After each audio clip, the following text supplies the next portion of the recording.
Okay, so in the fuel tab, you can change the fuel pressures on a lot of vehicles that have a fuel pump control module.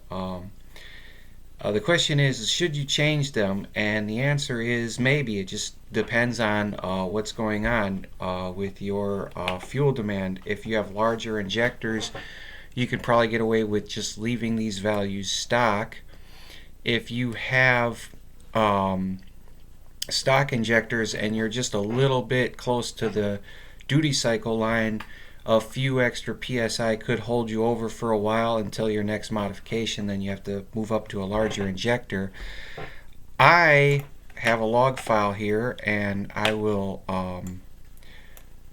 show you that at my full wide open throttle, the fuel pressure delta is pretty low, and I believe that it should be a little higher, but I'm moving up to a larger injector, so I'm going to leave it stock.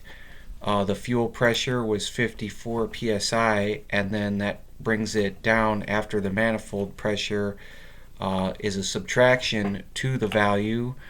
Then the fuel pressure rail and at the injector inlet is going to be 22 pounds, which is kind of low. It's not too bad. It's still able to calculate the flow rate because there is a flow rate. It drops down all the way to 18.6 psi on a delta, and there's probably information off the edge, like it has a calculation, a way to calculate it, but I don't know that. I'm not a master tuner or anything, so I don't know if it falls outside of lines, if it's able to compensate one way or the other. You can comment below if you know the answer to that. That would be a great question to be answered. But I believe that most fuel injectors should operate real close in their delta. Or if you're naturally aspirated, it's not a delta. It's off a different scale. I forgot which, but I think if you keep it close to the range they operate, mine are supposedly 42, so I believe right here is a range that they should stay in at all times. But like I said, I'm moving up to a 60-pound injector because, as you could see, my duty cycle is crazy high all the way at the top, and it's making it hard to tune in the airflow. And I think that a larger injector would help a lot. So I'm going to be moving up to those. But as far as tuning the fuel, you have this page here for your desired pressure. You can change these, your normal pressure, your high flow, and your low flow. These are also conditions that set those. You can move those around if you feel it's necessary.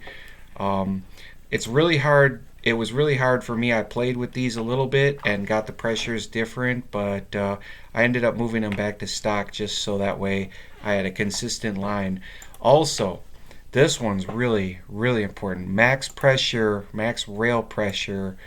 You can make this all the same number all the way across, and it will even out the pressure, and it will very rarely deviate over that, and it'll keep it more stable.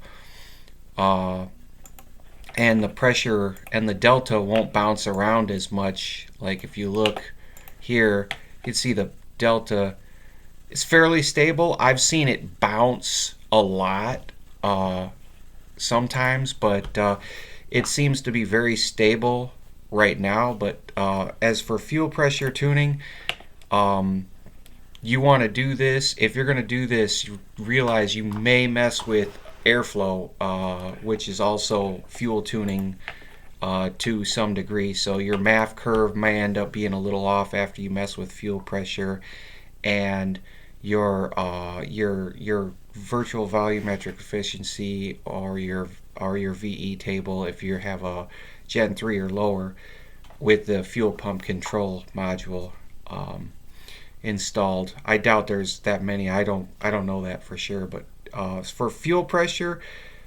if you're duty cycle is like 83, 84, below 90, and you can bump up the pressure. I bumped it up and I really didn't see a difference in the top end. I was still way over 80% duty cycle, and I was like, yeah, I'll just throw it back to stock. I'm going to throw the larger injectors in because I'm definitely uh, pushing a lot of air, so I need a little bit more fuel flow at the top end. Um, so as for fuel tuning, that is all I gotta say. Hopefully that this was an idea I had for a while, fuel tuning, and I just wasn't sure how to approach it. I know this was probably pretty messy and pretty shoot from the hip. So if you like this video, subscribe, like, share.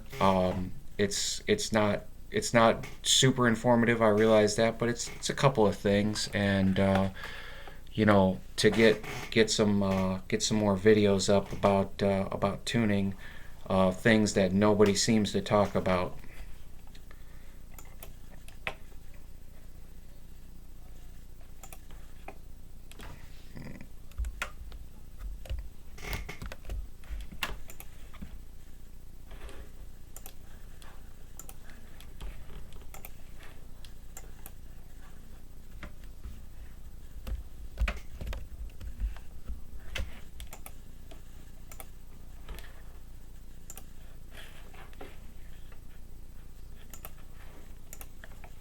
Damn it! It didn't save.